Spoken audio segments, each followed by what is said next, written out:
नमस्कार। हमारा आज का विषय है अव्यय शिक्षणम। अव्यय की परिभाषा है सदृशम त्रिषु लिंगेषु सर्वासु च विभक्तिषु वचनेषु च सर्वेषु यन्न वेति तदव्ययम्। अव्ययों को हमने कई भागों में बांटा है अपनी सुविधा की दृष्टि से।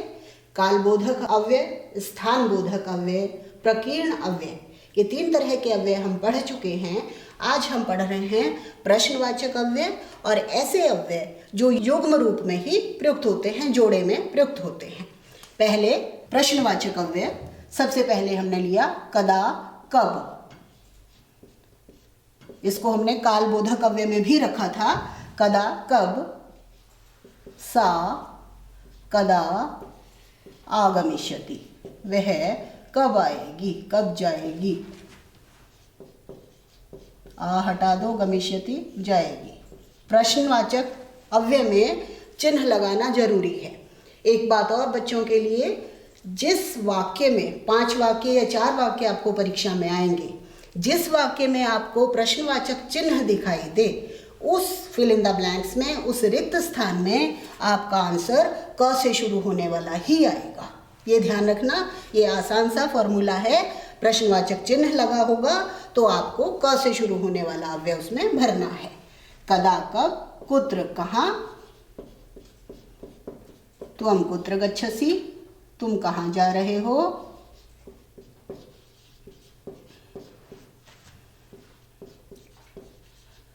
प्रश्न चिन्ह का ध्यान रखना है। क्व, क्व का अर्थ भी है कहाँ।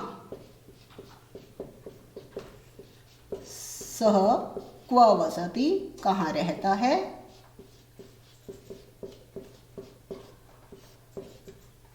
कति, कति मीन्स कितने।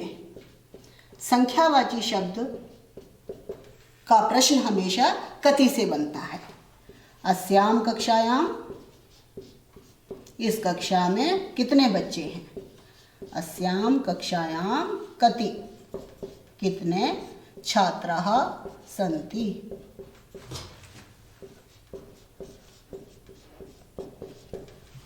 किमर्थम, किस लिए, क्यों। किस लिए या क्यों। त्वं किमर्थम, किस लिए। न वदसि, तुम क्यों नहीं बोलते हो, क्यों नहीं बोल रहे हो। कथम, कैसे। कथम मीन्स कैसे। त्वं यहाँ से, इतः कथम गमिष्यसि, कैसे जाओगे। कर्ता और क्रिया का ध्यान रखना है। कुतः, कहाँ से। पंचमी के प्रयोग में कुतः, कहाँ से, अलग होने के अर्थ में। गंगा कुतः, कहाँ से निकलती है। निर्गच्छति, प्रभवति, उद्भवति। गंगा कुतः निर्गच्छति। अपि, एक ये विशेष है।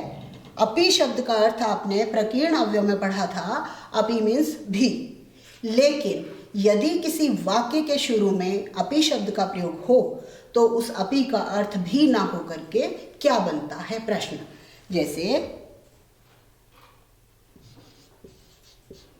अपि सर्वम कुशलम, अक्सर ये कुशल मंगल पूछने के लिए। अपि सर्वम कुशलम, क्या सब कुशल हैं।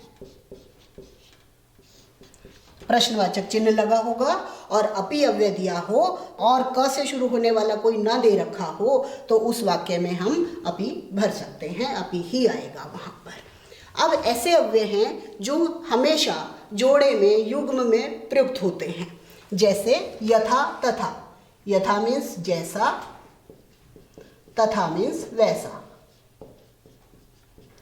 वाक्य बना सकते हैं यथा राजा तथा प्रजा। जैसा राजा वैसी प्रजा। यथा देश तथा वेशः, जैसा देश वैसा वेश। यथा राजा तथा प्रजा, जैसा राजा वैसी प्रजा। यदि तरहि, यदि मीन्स यदि, अगर, तरही मीन्स तो। क्या वाक्य बना सकते हैं? यदि त्वं पठिष्यसि, अगर तुम पढ़ोगे, यदि त्वं पठिष्यसि तर्हि, तो, अवश्यम सफलः भविष्यसि, अवश्य सफल होगे, अवश्यम सफलः भविष्यसि।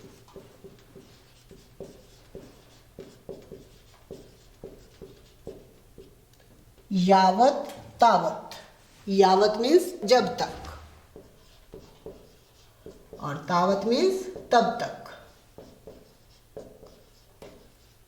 जो ही और त्यों ही भी इसके अर्थ हो सकते हैं, जो ही त्यों ही। यावत स न आगच्छति, जब तक वह नहीं आता है, तावत अहमपि अत्रैव स्थास्यामि,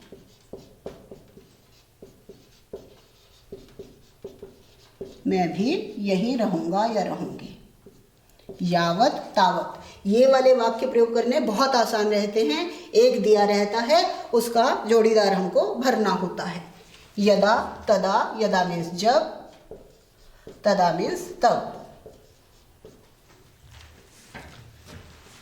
यदा वैसे ही वाक्य हो सकते हैं, यदा स पठति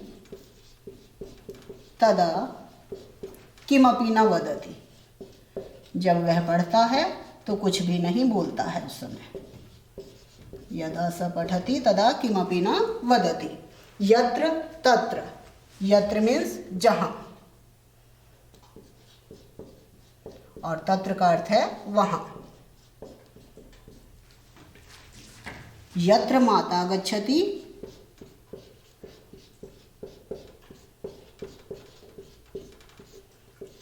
तत्र पुत्री अपि गच्छति।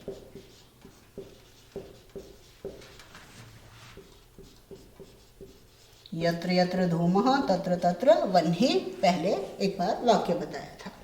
अभ्यास करें, अच्छे अंक प्राप्त करें। धन्यवाद।